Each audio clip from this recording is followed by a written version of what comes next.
Was there as well a bit of a catalyst in terms of Donald Trump? Because there's commentary that Justin Trudeau should have seen this coming. There's a threat of tariffs on Canada. So, Mexico and China, people understand why they might be placed on, but on Canada, on a friendly country, has that also really exacerbated this talk?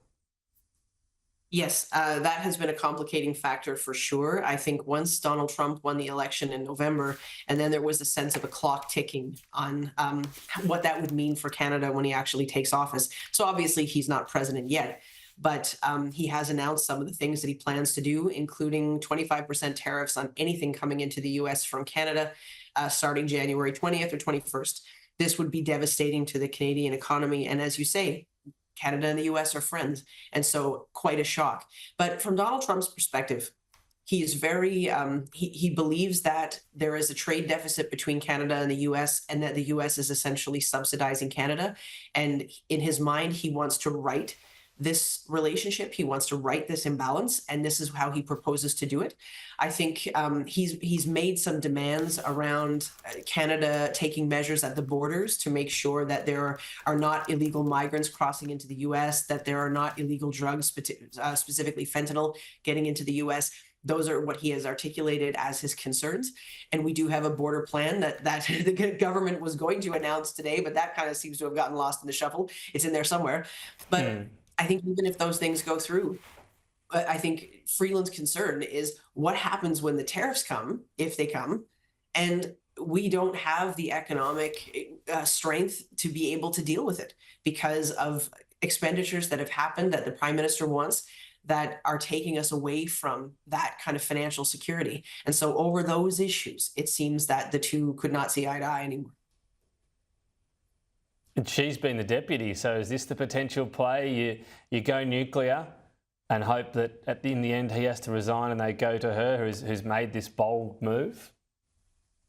I don't know if she has, I don't know if this is coming from leadership aspirations of her own, because for us, like, it's not quite the same. We don't have the same rules around caucus being able to remove a leader and then choose another. If he steps aside, who knows who would take his place, right? And so I'm not sure she did this because she wants to take it. I think it's because she wanted to step aside. She wanted not to be part of this economic piece that was good, that she feels is not the right direction. And also, apparently, he had this conversation with her on Friday, where he suggested, I don't want you to be finance minister anymore, but here, take this other job. And she doesn't want a demotion, and so that was poorly handled all the way around. And so Monday morning, she pressed the nuclear button, and that's been the talk of the town for the whole day. And if you look at this, there's a lot of factors here where, even though it's certainly taken us by surprise, but we're a fair way from Canada. I wouldn't pretend we're watching every day how the Trudeau government is faring. He's been in power 9 years. He came to the job quite a young man, particularly in politics, and people wondered if he'd last. Well, 9 years is quite a long time. Incumbency as well has been terrible for governments over the past year or two, with inflation up right around the world. The Canadian election is due in October next year. So if you're going to have any chance of regenerating, if you're the government at that point, well, you've got to do it sooner rather than later. So there are actually a lot of factors, I guess, for why he would go, if indeed he does.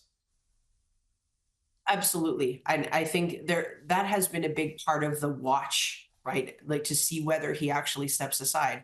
Because if somebody else is going to take over, they need some time.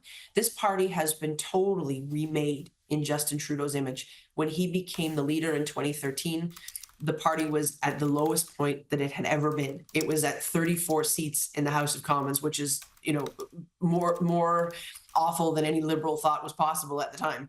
And then he came in 2 years later, won a majority government with 184 seats.